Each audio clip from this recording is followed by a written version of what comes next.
All right, Dan is on, so let's do this thing.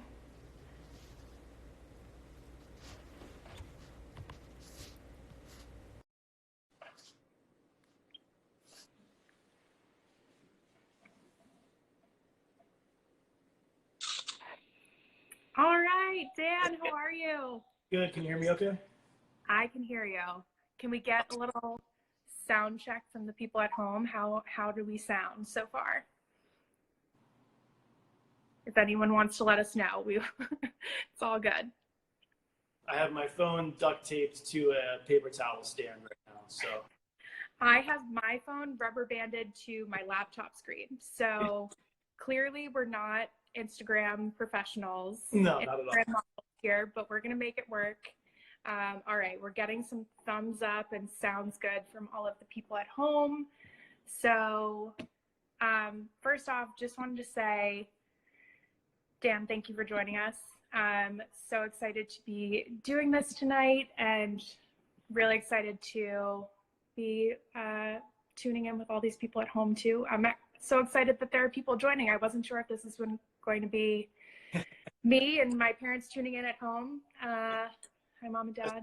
Familiar names that are popping up here, so that's really, really cool to see. So Yes. thank you for having this idea during these very uncharted waters that we're navigating through. And it's been a tough week. I'm not gonna lie. Yep. Doing what we can when we're like necessity is the mother of invention. So this is a great way to get together and have an unlimited audience and talk to people. I know I have some people out in California that are on right now, which is awesome to see. Alexa and Greg. If I miss people that are joining, forgive me, but it's really to see some people that I used to work with and work for are on here, so it's pretty awesome. Yeah, I've seen new crafted followers streaming in today, so excited that people that are maybe just on our Instagram or on our email list or new people joining us, very excited to see them on there.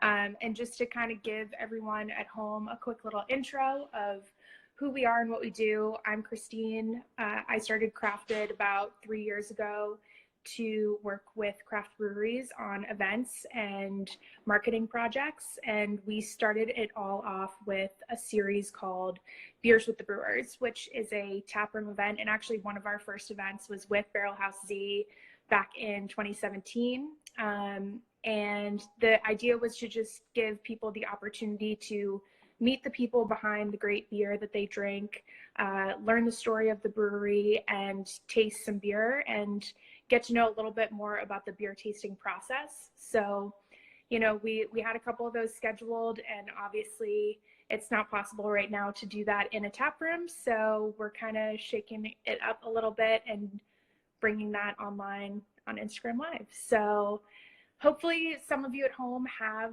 the beers that we'll taste. If not, that's totally fine too. Hopefully you are cracking open a beer now and just enjoy as we go. We're going to hear a lot about Barrel House Z, so no need to have the beers if you don't worry. If you're drinking wine tonight, it doesn't matter. So it's we could all use a drink right now. So Exactly. Whatever your drink of choice is, go for it. So yeah, usually the way we do this is we start off with a little intro of the brewery, and then we go through 4 beers. So basically a flight, and we'll go through each beer. We'll talk about not only the beer that Barrel House Z brews, but the style. And so maybe you're drinking a similar style at home. You'll get to know a little bit more about the style too. So what do you say? Should we crack open a beer? do it. What do you want to start with?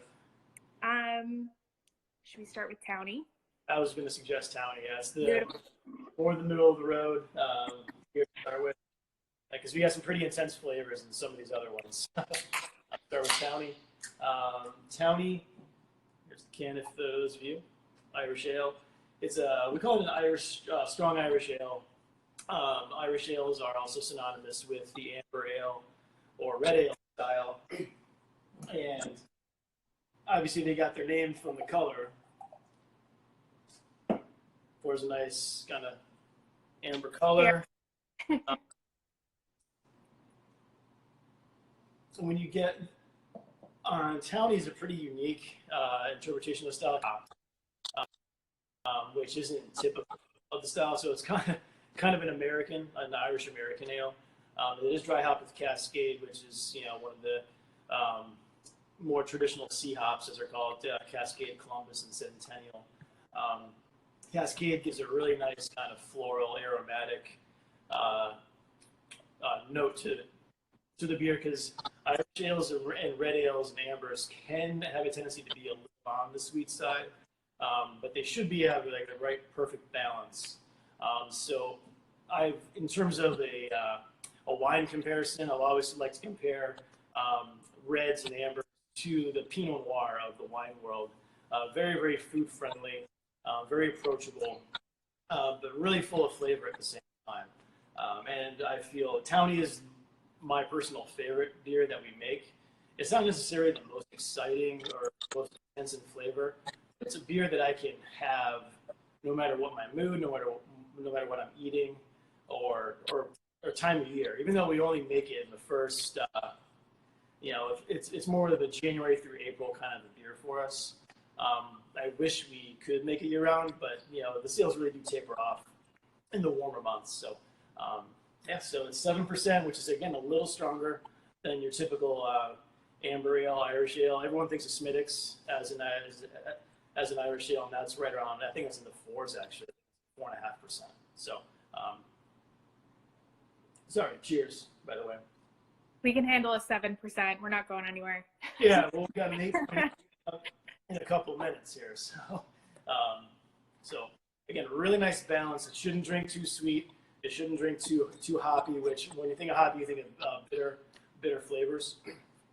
But the Cascade on the dry hop really helps balance it out and gives it a really nice, unique characteristic for a beer of this style.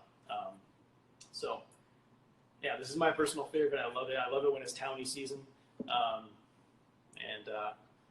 Enjoy whatever you're drinking. So, how many people, maybe in the comments, people can let us know if they have Townie at home, if they're actually drinking it, give us a little wave or something like that. But to start, so the other part of the guided tasting is that we weave in sort of the story of the brewery as well. So I guess I'll start. Can you just give us the sort of the founding story of Barrel House E? Yeah, Barrel House E was founded by Russ Heisner, who is one of the OGs in craft beer. He was Harpoon's employee #1. He was Rich and Dan's first hire as their one and only head brewer back in 1986, and got the brewery up and running. He still tells a lot of stories about back in the day, walking uphill, in the snow to the brewery both ways and stuff like that. Kind of funny. It is fun to hear his anecdotes of getting a brewery like that in the mid to late 80s up and running. He got the brewery going. And he'll also joke that when he left was when the brewery really started to get successful.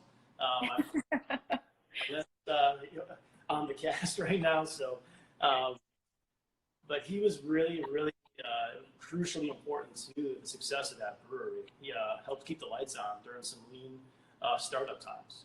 And he left the brewing business, stayed in the business, so to speak. He worked for a company that built breweries throughout the mid to late 90s called JB Northwest. So he has his footprint and stamp on a lot of breweries throughout the country. And he then got out of the business altogether, applied his fermentation science degree. He went to Cal Davis, which is considered the Harvard of brewing and fermentation science colleges. And then he really started to get the itch to come back and start his own brewery. And that's where Barrel House E comes along. And people always ask what the name and what the logo behind me means. And Russ really wanted to focus on barrel beers. And so Barrel House was pretty easy to come up with. And then Z stands for the unknown element that barrel aging beer does. Because you really never know what you're going to get out of a barrel aged beer until it comes out of the barrel.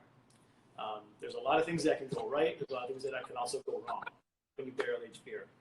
So, and then Z sounds a lot sexier and a lot cooler, and it looks a lot better on a logo than X. So Z is, so that's where Z came in.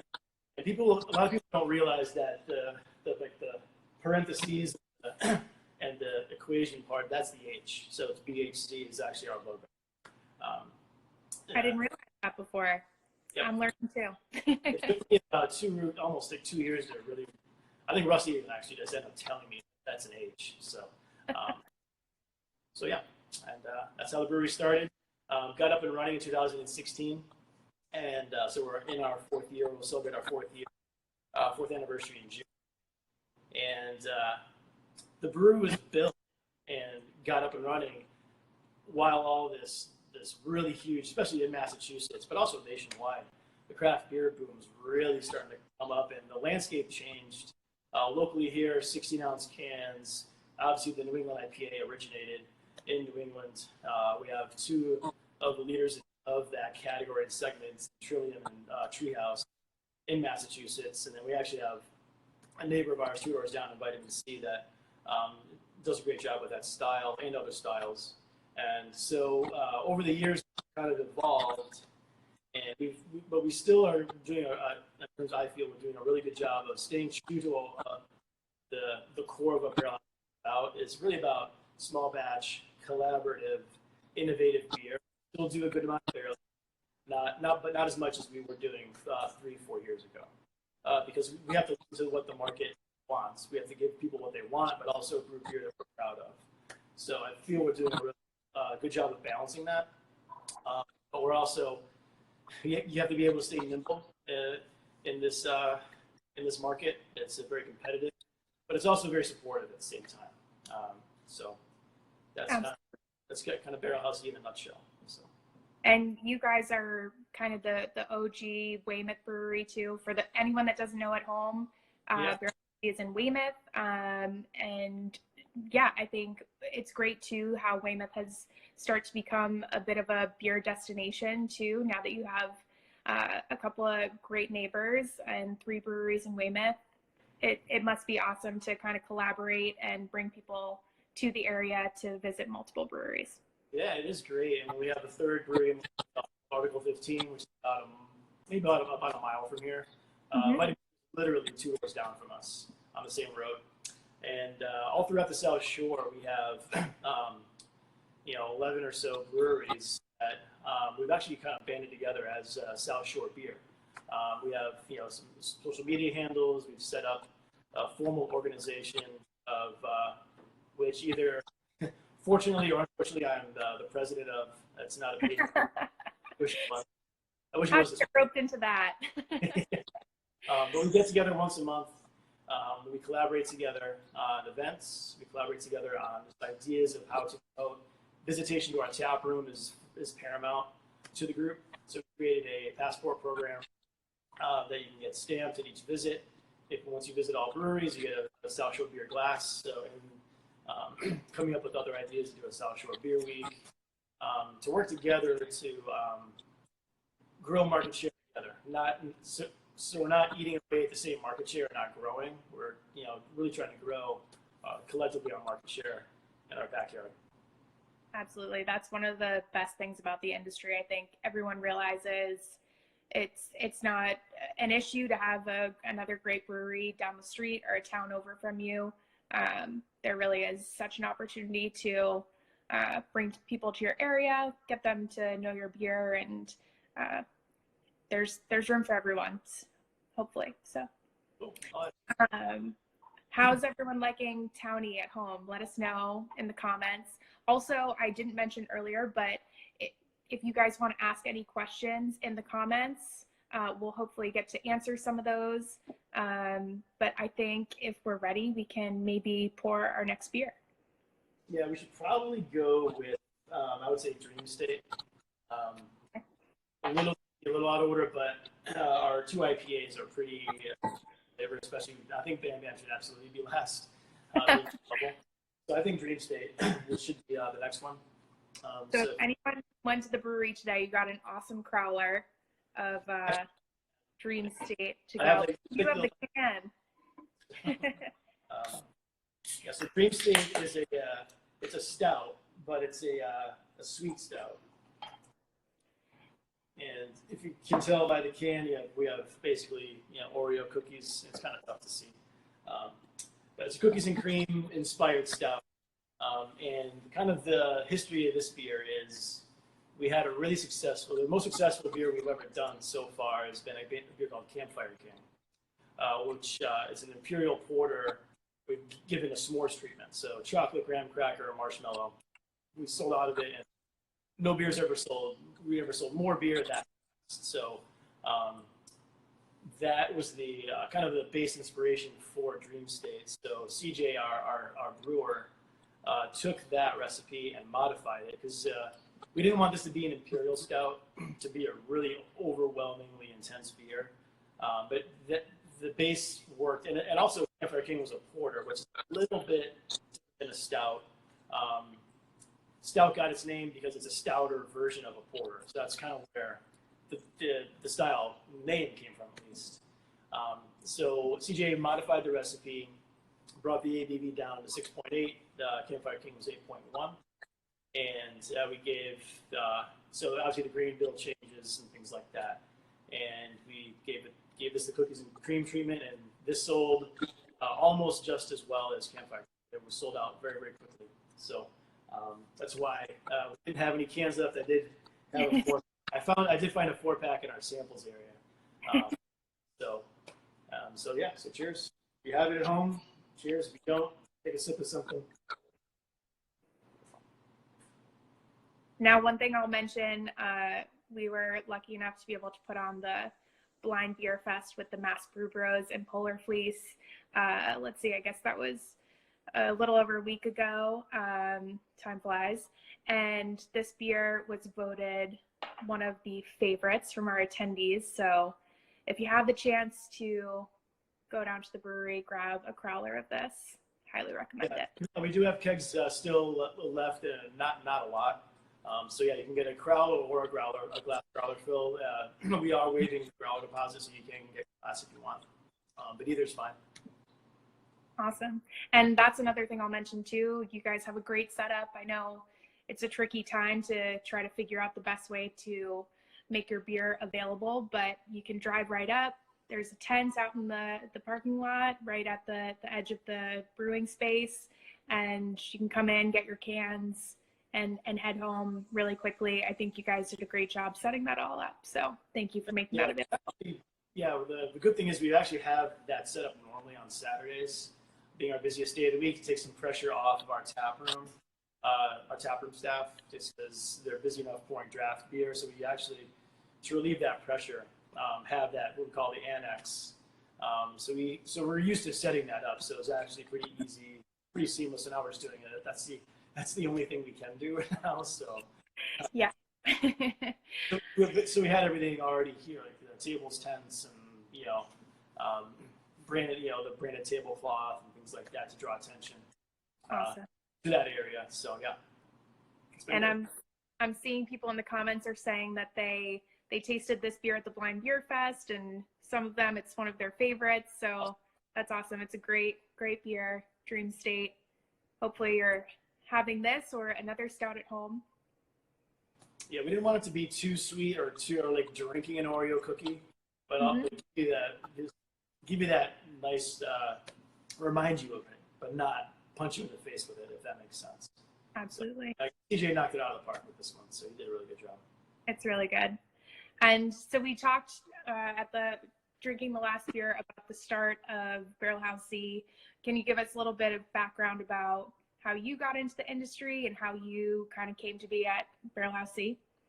Yeah, up until 2014, I spent my entire adult life, my entire career in the restaurant and hospitality industry. It was my second job. My first job was bussing tables and waiting tables at a sports bar in Palm Beach Gardens, Florida.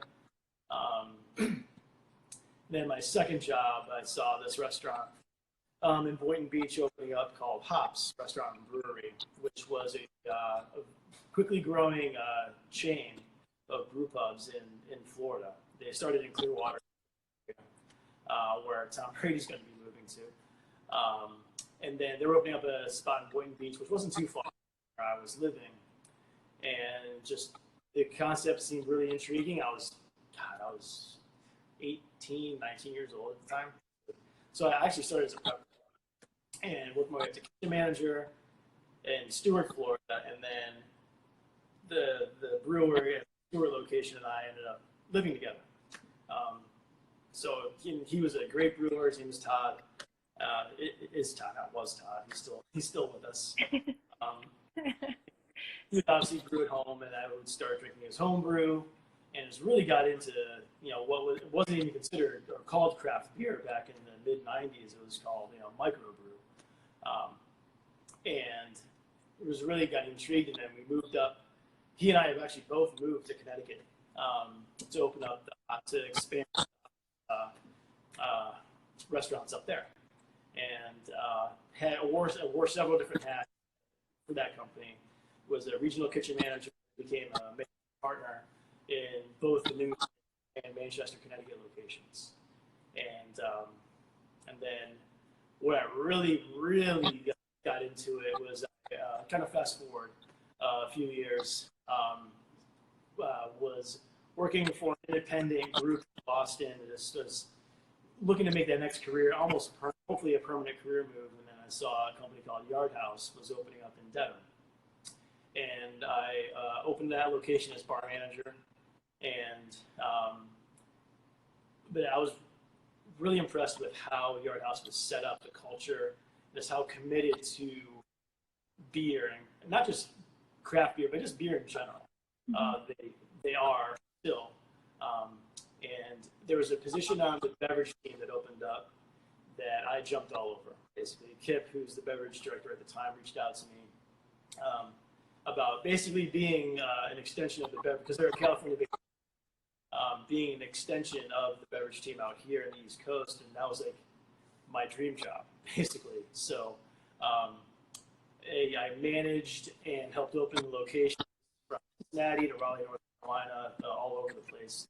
Massachusetts, Fenway, Boston, and putting together a beer head or a beer menu of 140, 150 different beers sometimes is not as easy as you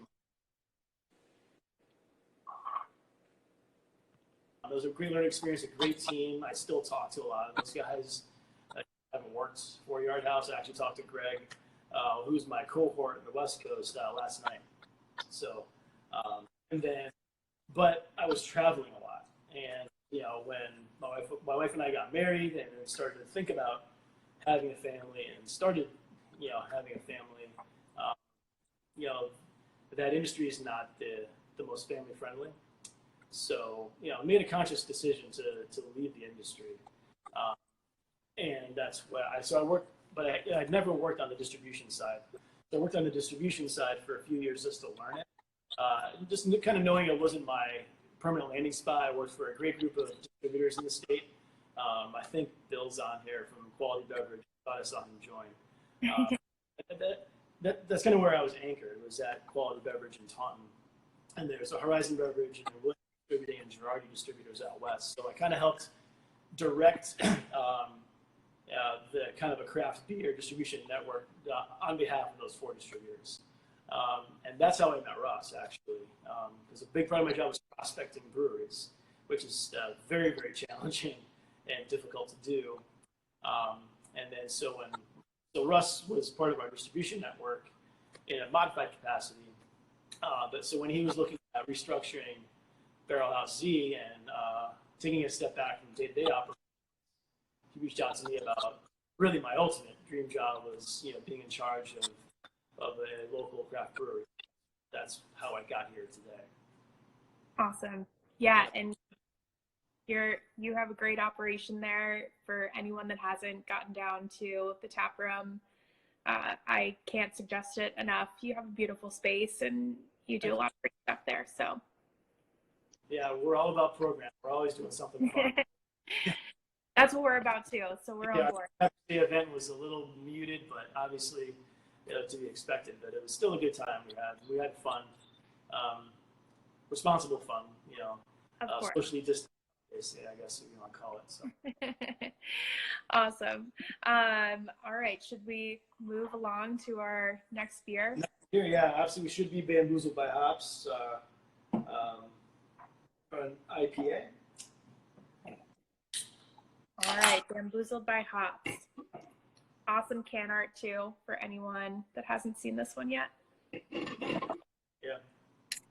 And also, it's a funky stuff going on there. This and the can design is actually taken on not like major tweaks, but subtle tweaks over the last couple of years. And I think this looks fantastic. And it's looked fantastic since its inception.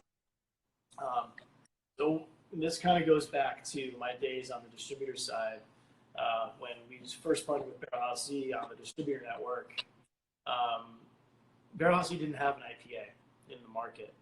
And at the time, it's probably even higher now, but the numbers were IPA was 38% of the craft beer market at that time, back in 2016, 17. And I was relentless with Russ about you need a hot, I didn't even say IPA, I said you need a hot in your portfolio. Just suck it up and do it. So in true Russ form, he didn't just make an IPA, he wanted to make obviously he wanted to make a really good one and one that stands out, which is very hard to do because there's so many excuse me, IPAs out there. So the two IPAs we're tasting tonight, they both are not New England IPAs. This one is more of a traditional American or almost West Coast IPA, which are the IPAs that I really, really got into, especially working for Yard House. Green Flash and Stone and Bear Republic and Firestone Walker and all those guys out there really pushed the envelope of the IPA style. It was almost like an IBU war. The more better, the better. And Lagunitas too with Hop Stupid was just getting crazy out there. So this is obviously not as intense version of it. It's right around 6% alcohol, and the dry hop has kind of changed over time. And there was actually a time we were calling them batch 1, batch 2, batch 3, batch 4. We would modify the dry hop, and for those of you hopping it's either sometimes during fermentation or after fermentation. Additional hops are added to the fermentation tank before it gets crashed and packaged. Because typically your hops are added during the boil, and that's when you really add bitterness and some flavor. So dry hopping really helps add aroma and flavor without imparting bitter flavors to the IPA. So you can really have when you have a really aromatic IPA, it's obviously been dry hopped. So that's what that term is for those of you out there that might not know what it is. So this, we're really happy with this one. It's Amarillo and Cascade on the dry hop, which we actually had to change it to Cascade from El Dorado, which there's similarities between the two because El Dorado is in really short supply right now, so we had to make a change. And actually, sometimes, again, necessity some other convention. I'm actually happier with it with Cascade as opposed to the El Dorado, which is a little bit more tropical fruit and flavor. Amarillo, you're going to get your traditional West Coast IPA aroma and flavor, more bitter, piney, floral, and then the Cascade will give you a little bit more, almost citrus. So they interplay together. Sometimes I get lime zest on this, just personally. So cheers! I'm going to take a cheers. Let us know if you're drinking a Bamboozled by Hops in the comments. Kind of a nice golden color. Again, it's very, very bright, very clear, because it is an New England IPA, with the haze. And so it's an IPA that has a nice dry finish that you can have more than two of. So I love this beer. This beer is really always in my fridge because this is we only have 2 beers that we make all year. We're actually getting a third, Dolphins on Parade, which we have a poster for it kind of back there. It's coming back tomorrow. That's our New England IPA. We're actually adding a New England IPA to our year-round lineup. It's 5.5%, but it still has a really almost like a fruit punch, kind of a hoppy aroma and flavor to it. And we use a Barbe Rouge hop, which is a hop from France that not a lot of people know about, but it's really unique and has a really unique, almost like fruit punch kind of a aroma and flavor to it. But back to Bamboozle, this is our #1 seller, like most other breweries. Their #1 seller is an IPA. Ours is as well. Yeah, I think it's a great beer. It's awesome. Now, you mentioned the sort of the creation of this beer came from you telling Russ you needed an IPA, or at least a hoppy beer. How does the recipe development process sort of work at Barrel House C? I mean, I know you're really focused on barrel-aged beers in the beginning, but how has that sort of transitioned as you guys have evolved? Yeah, it's definitely obviously, again, going back to the kind of the pillars of the brewery is collaboration. I'm not going to write the recipe. I could write a killer recipe for a sauce or very short, dusting off my chef hat. But in terms of writing a beer recipe, I've failed miserably at home, so I just kind of stopped.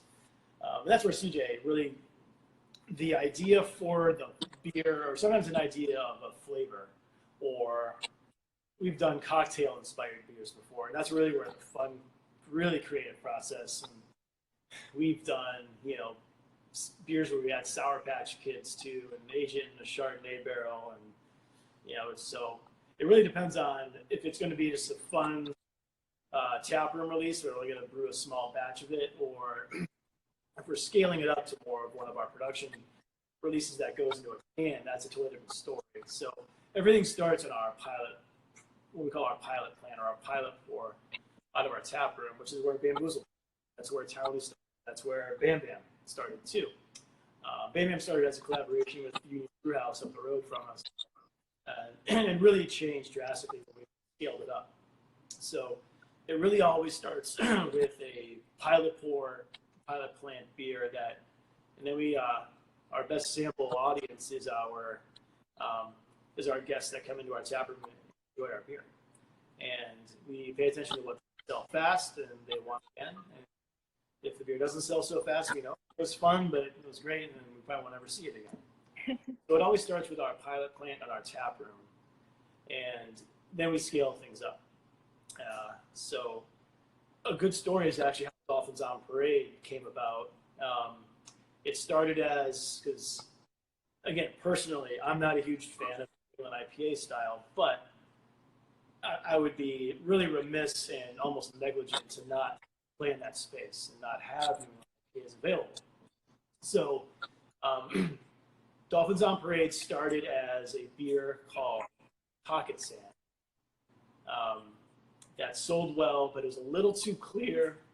Had all the flavor and body of a New England IPA that people expect, but people also expect a haze to it, right? So we tweaked the recipe, and actually that was our first taproom only can release of a beer called Pengtar. That was scaled up and it came out great. Again, the mouthfeel, the body, and everything was great. But again, it was just a little bit off the market. It still wasn't hazy enough. It still wasn't the kind of what people call juicy enough. Mm-hmm. We brought it back to the pilot plant and then tweaked the recipe, released it as Hamsters on Parade. It's a play on the song Bulls on Parade by Rage Against the Machine. Mm-hmm. And again, CJ is actually a really good guy at naming beers. He's responsible for most of the names that we've been doing. One of the tougher parts, right? It's almost impossible. And we nailed it. Yeah, haze was great, flavor was great, and then we get to Dolphins on Parade to scale it up. And then we run into a problem with the dry hop, so that's when we subbed it with Barber Rouge. So that's kind of the flexibility of having our little 2-barrel system and 4-barrel fermentation tanks allows us to bring things back and to the drawing board, so to speak, and then tweak things. So that's kind of a good synopsis of how our creative process works. But the recipe always comes from our brewer. Some of the ideas come from whether it's me, whether it's from Nick, our guy, who's my sales rep out there, seeing what he's seeing out in the market. It could be from Mary from the marketing and communications side. There's really no wrong answer to start with, but the recipe always gets devised by CJ. but the creative direction is a very collaborative. Awesome. We have a couple of questions that I'm seeing coming in from our comments here. Also, if the comments are in the way, I know it's kind of tough where we have the split screen here. If you just kind of hold them down, then it should kind of get out of the way for anyone watching. But a couple of the questions that have come up. Well, first off, what's the yeast in this? The yeast used in Bamboozled by Hops, I think is the question. Bamboozled by Hops, it's US-05. It's an ale yeast. It's also can be called Chico yeast. Which, if anybody knows where Sierra Nevada's original brewery lives, it's in Chico, California. So it's a derivative of the yeast that Sierra Nevada pale ale built, basically. Great yeast. It's very, very widely used, especially in a lot of hoppy beers. It's a great beer. It's a great yeast for pale ales and IPAs. So it's US-05. The other question that came in, I think from someone on your team, is what is the beer you are gonna take if you're stuck on a deserted island? Well, if it's a barrelhouse Z beer, it's Townie. But that's kind of a boring lame answer. Well, outside of the barrelhouse portfolio, it's Bell's Two Hearted, which it's an American IPA, 7%. It's a Michigan brewery and beer, which is where I'm from. Actually, it's in the town where both my parents went to college and my sister went to college in Kalamazoo. But regardless of that, it's almost the perfect IPA for me. So my first IPA that I ever had was Harpoon. I thought that was great. The first double IPA I ever had was Dogfish Head 90 Minute. And then, but Two Hearted, just for sentimental and for just quality of beer reasons. If it's not a Barrelhouse Z beer, if the distributor doesn't sell Barrelhouse Z on the deserted island, if they sell Bell's Two Hearted. We're getting some Bell's love, and people are pointing out it's kind of like we're on a deserted island right now. Island beer, quarantine beer, one and the same, maybe. Awesome. Well, I guess, can you tell us a little bit about your team too? You've been kind of talking about your brewer, some of the other key members on your team. You have a big operation there. You must have a good sized team too. Yeah, we have. It's a little bit leaner now that we don't have a tap room. But we have tap room servers. Yeah. So we have a team of tap room servers. But in terms of kind of the backbone, that's Jess is our tap room manager. We have just brought on Ed, who I worked with at Yard House, as our director of hospitality, because we're looking at expanding our tap room operations pretty soon. Obviously, it's a little bit of an odd timing for that, but still very optimistic to continue to expand our tap room footprint. Hopefully, more news to come with more details quickly soon. And then I have Jake, who is my right hand as my operations manager. He does basically, I tell him, like, you do all the stuff that I just really don't like doing. A lot of back office administrative stuff, a lot of like financials and things like that. He gives me a lot of data that I can then analyze and then then make some decisions from there. I have Nick, who's a full-time field sales rep. He hits accounts, so whether they're restaurants, bars, liquor stores.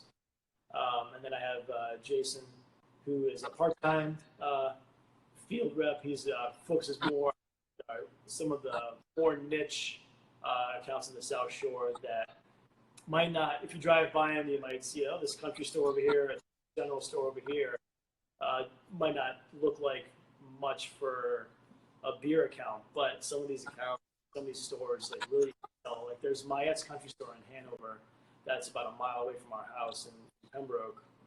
That they're one of our top 10 accounts probably, but if you just drove by, you would think they even sold beer. So he focuses on a lot of those accounts. And then obviously CJ, our brewer, Mary does marketing and communications for us, and she's also Russ's wife. So were the brainchild behind the brewery getting started. And I think I got everybody. I left anybody out. I don't think I did. Takes a village to make it all happen.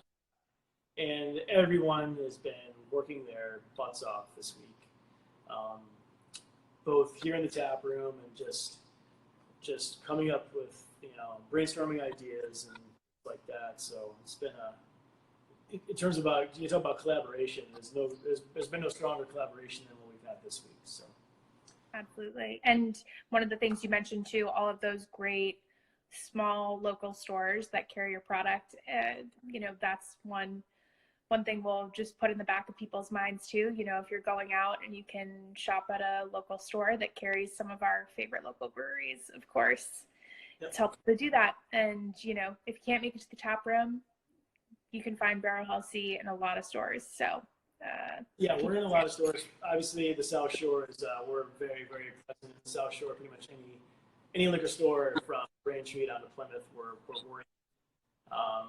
Gets a little, I would say down through the 95 corridor. I feel like in that area is a strong suit as well. And then in the, Boston itself is more, what we consider on-premise or restaurants and bars. So it's a little bit tougher to find our beer in and around the actual city. And that's really where our focus is our backyard for sure. But, you can find in South in like the Burlington area, we're in Total Wine in Burlington, Total Wine Natick, and things like that too. Awesome. Well, all right. So we had Bamboozled by Hops. Hopefully a lot of people are drinking that at home. Should we move on to our fourth beer? Yeah, fourth and final, Bam Bam, the big guy. Really cool can artwork. Kind of like the hops are punching through the center of the can there.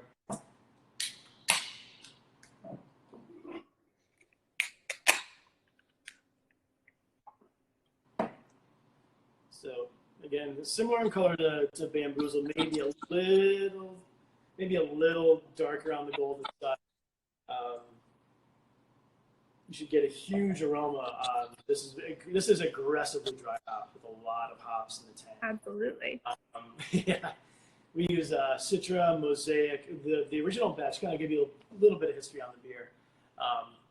This started again as a collaboration with the Union Brew House in Wayne, which is maybe about 2 miles up the road from us. Again, it was opened up in 1996 by a gentleman named Tom Powers, who before he opened up the brew house, he was running a liquor store or a bottle shop in the area. That you're talking about someone who was far ahead of his time. Tom is definitely that guy. So they've been in business since 1996, and he created this 99 bottles of beer program. That if you drank a beer from each of the 99 breweries, you get a plaque on the wall, and you have your name on it and whatever saying that you wanted on the wall. So we definitely wanted to brew a beer with him, and he wanted to do this big, almost like soupy double New England IPA. The original beer that Bam Bam spawned from was called Brain Dead at the Brew House. Excuse me. It was about the same ABV, around 9%, but when you looked at it in the glass, it would look like almost like hop gravy almost. So, but it sold out. It sold great. The flavor was great, but we knew trying to scale that up, this really was difficult. So when we scaled it up, it became more of an aggressive West Coast double IPA. And the term double kind of spawns from just meaning a stronger version of the base style. So double IPA, double red, double amber. It doesn't necessarily mean twice the strength, twice the alcohol, twice the grain or anything like that. And if you go back to Dogfish, that's 90-minute IPA was called an Imperial IPA. So Imperial and double are both synonymous. So there's no laws or anything like that around these styles. And where the term Imperial came from was the Imperial Stout. Was the original, the originator of kind of that term on beer. And that came from the Russian imperial court really enjoyed this strong style that the English and European brewers are making. So that's where the term imperial came from. Imperial court really liked this beer. So that's kind of where imperial came from. So, but back to the beer. The original dry hop on this was just Citra and Mosaic. Citra, obviously, just from the name, you're going to think citrus, and you'd be right. And Mosaic is going to give you more of the tropical fruit. No, what we were finding is drinking it out of the can, I think the Mosaic came through more. And then if you drink it on draft, the Citra came through more. So we needed a hop to balance those two out because they were really fighting against each other. So that's where Simcoe came in. So now we've been making it with Simcoe for probably the last 2 years or so. We were really happy with it. We haven't changed the recipe since then. So Simcoe is more of that, again, that traditional, when I say traditional, I mean piney floral aromatic hop that would really kind of almost, if you get a little bit of almost like sweet resin note on the flavor, that's going to come from the Simcoe as well. So cheers again. Cheers. Couple new terms you're introducing to all of us: soupy and hop greasy. Haven't heard those before. Yeah. When I first got it at the brew house, I think I said, "This looks like hop gravy." But Tom was happy with it. It sold quick, and Tom was happy with it. So that's all that matters, right? So this is great. This is delicious. Yeah, this is a fantastic beer. It is 8.8%. A buddy of mine who was a neighbor, he moved out of the neighborhood not too long ago, actually sent me a text one night and said, "This is like the perfect like dad beer when you're like home, like watching like especially if you have like toddler age kids, when you're like really focused on them. You can have this beer and have like one, because you're chasing your kids around and you only have time or the energy for one beer, then you might as well make go big or go home. Yeah. Go big or stay home. And yeah. Yeah, that's quarantine day 3. Terrible jokes. Yeah, so great beer. Another thing I wanted to kind of ask about, recently you did the homebrew competition with the Mass Beer Week. Can you tell us a little bit about that? Yeah, we did a homebrew competition last year as well to coincide with Mass Beer Week. Sorry, and we've done other homebrew competitions before, just on our own. They're called liftoff competitions. We didn't do anything in 2018, and then when the Mass Brewers Guild and the Mass Brew Bros, as we know them, they approached us about hosting a homebrew competition to kind of commemorate, almost like at the very end of Mass Beer Week, which is typically the week before St. Patrick's Day. And so we hosted it last year, and it was great. It was a great competition. It was well attended. The winning beer was great. But we learned a few things from that because we didn't gear it towards style. So judging a dark Bock versus an IPA versus a smoked porter was pretty challenging to pick a winner. And then and the winner was a Bock, which is a great beer. It's a nice, rich, flavorful lager. But the timing of it, we released it like right in the middle of the summer, which isn't the best time to release a beer of that style. So we took what we learned from last year's competition and applied it to this year. So we made it style specific. You might as well do a New England IPA. Give the kids what they want. And we had more than double the entries that we had last year. It had a lot. It was a very, very close judging. We actually went back and tried we whittled it down to 8 finalists, and then whittled those down to really the top 4. Tried those again, and it ended up being the highest score one anyway. But we just wanted to really, because it was so close. It was literally 1 point that separated first and second place. So we wanted to make sure that we were all like cool with this.